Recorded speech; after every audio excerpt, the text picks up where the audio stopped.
that live ball, just kind of strolling.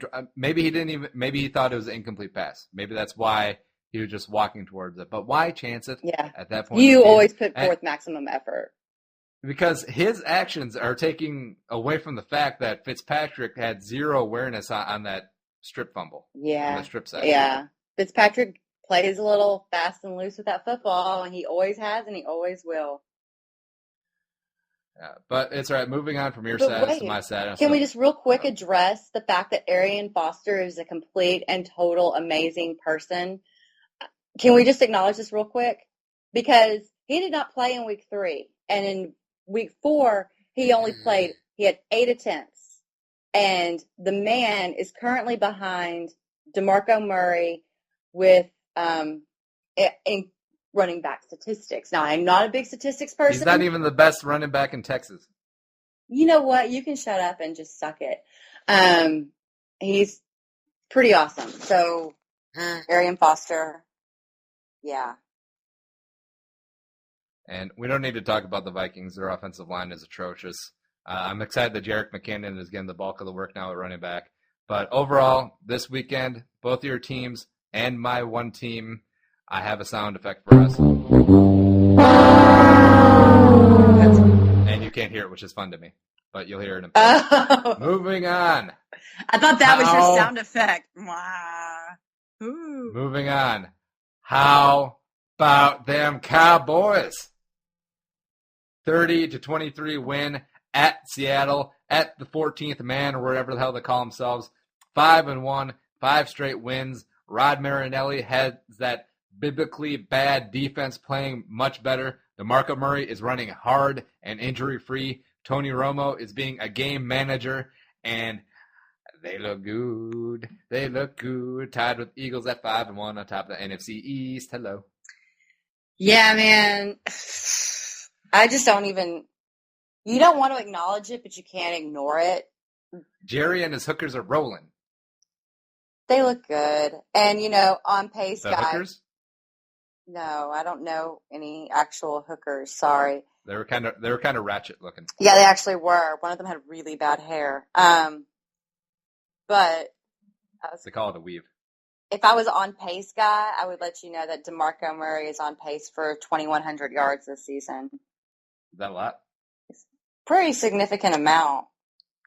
But DeMarco Murray is going to get injured within like 2 weeks. You realize this, right? Probably. I mean, he always gets hurt, and they're running the hell out of him. They are. I mean, but that's what they've been trying to do the past few years is get their running game active, and they finally do. And now it's like they can't find a balance between not overrunning it and passing, which is so weird to say about the Cowboys. Yeah, I mean, Tony Romo has been sitting out there in our 12-team fantasy league, and he's just chilling, and no one's really aching to pick him up, which is kind of an anomaly if you consider the past few years in fantasy. Right. He's always, you take him, he's a necessary evil.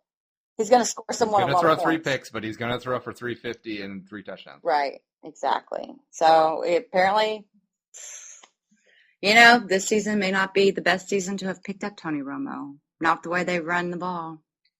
Yeah, but we were talking about this in the break. I actually like it when the Cowboys are good. Which says a lot about you as a person. Well, it's just because they're such a great conversation starter. I'm not talking about Skip Bayless banging the drum on First Take, but just in general, because everyone has a strong opinion on the Cowboys. They either love or hate them. I mean, and there's very few franchises you can say like that about. Maybe the Yankees, maybe the Heat when LeBron was down there, maybe Manchester United if you're a soccer fan.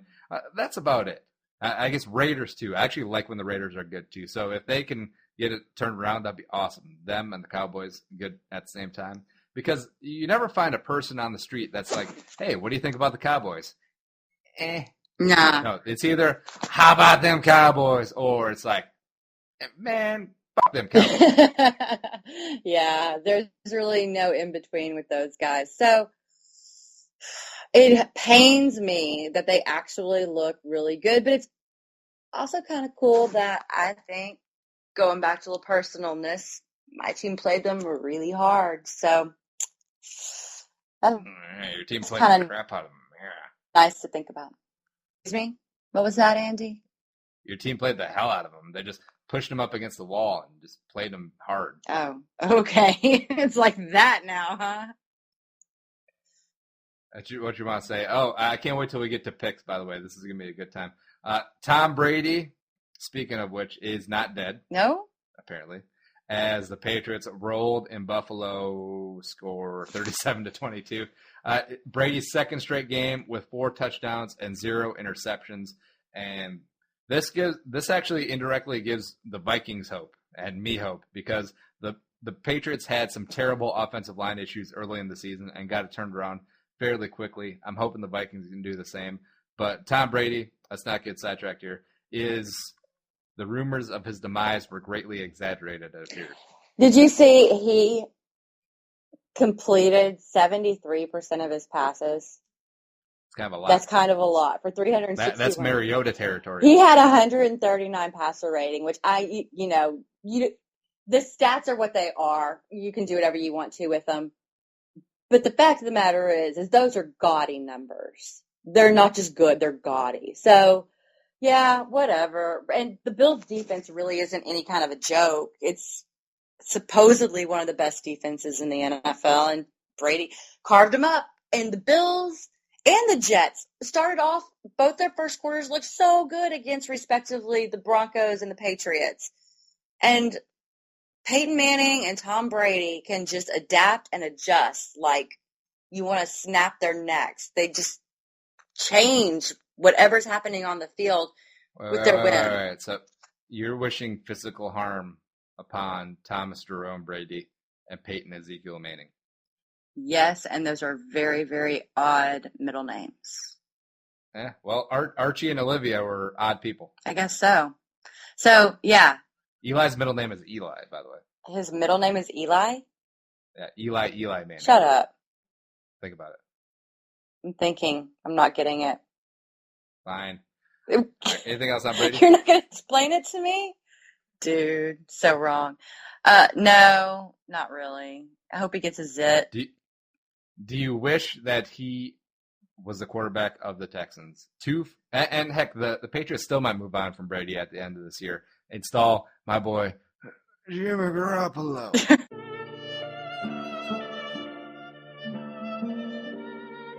Jimmy Garoppolo as their starting quarterback. Would you, as a Texans fan, be on board with BOB sending 2 number 1s to New England for Tom Brady?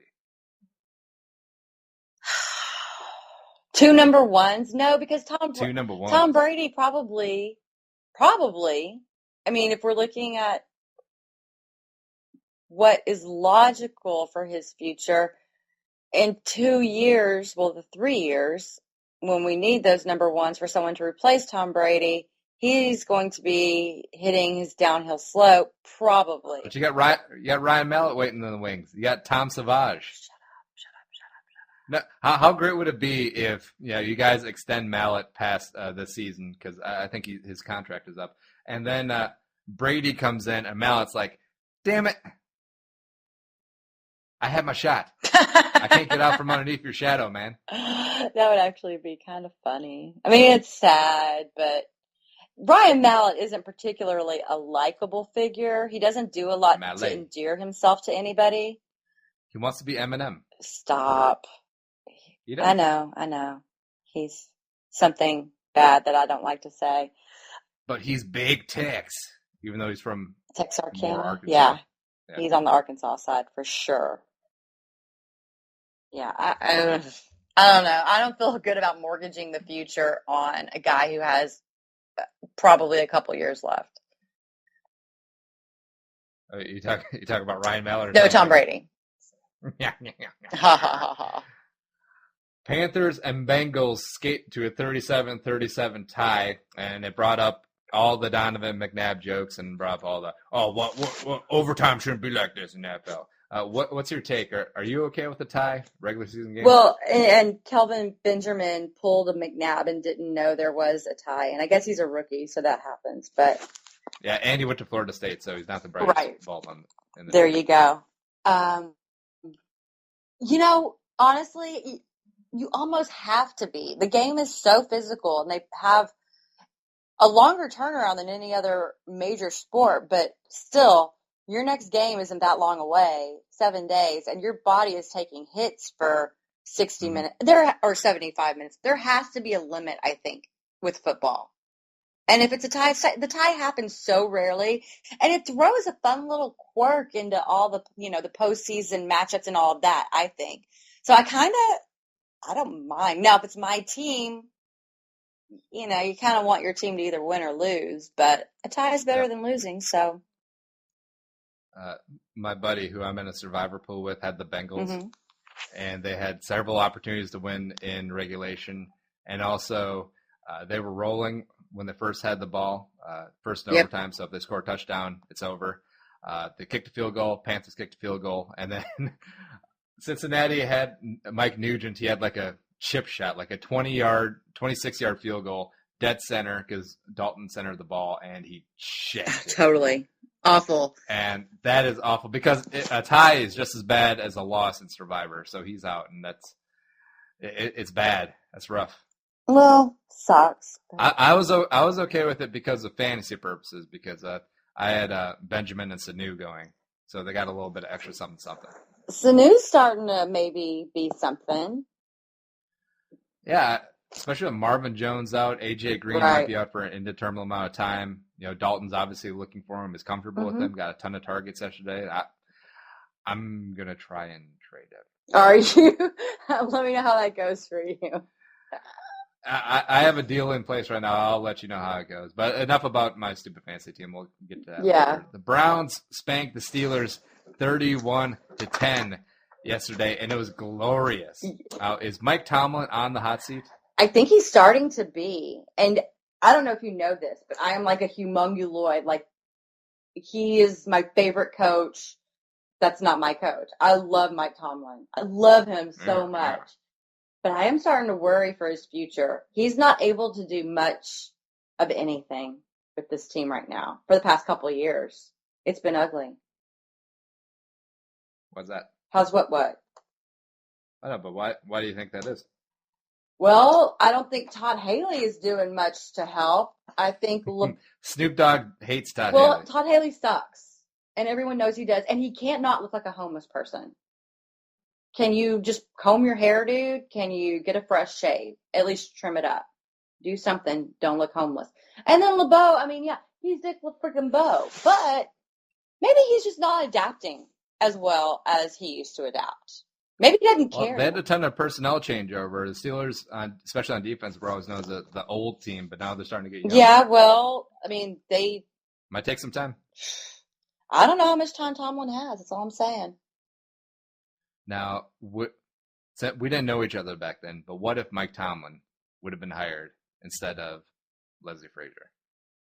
Or, no, that timeline is messed up. All right, so Mike Tomlin was the Vikings defensive coordinator, I believe, in 2006. I love him so much.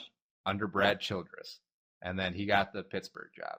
How much would you have loved me if Mike Tomlin took over for Childress and was the Vikings coach today? It would. I feel like our relationship would be less contentious. Is our relationship contentious? Well, on your part. Whatever. I don't think it's contentious, but... Oh, please. You're texting your manstresses during the show. I was not. I got a text from a friend who I wanted to stay with in Dallas next week for work, so stop it. I focus on our show. Oh, wait, hold on. No, you buried the lead there. What? So the Cowboys are rolling 5-1, and now you're mysteriously just going to Dallas all willy-nilly. So sounds like someone's jumping on the band. Dallas is part of my territory for work, shithead. Jeez. I don't know why I put up with this crap from you. I don't deserve this. Wow, that's another topic. So, I don't know.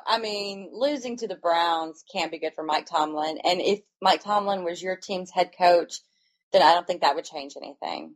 Because unless you knew Mike Tomlin and he was single and you got him to take me to dinner, then that really doesn't mean much to me. Probably not. Even though that Super Bowl win That first one against Seattle under questionable circumstances in Detroit, that was basically just LeBeau's defense. And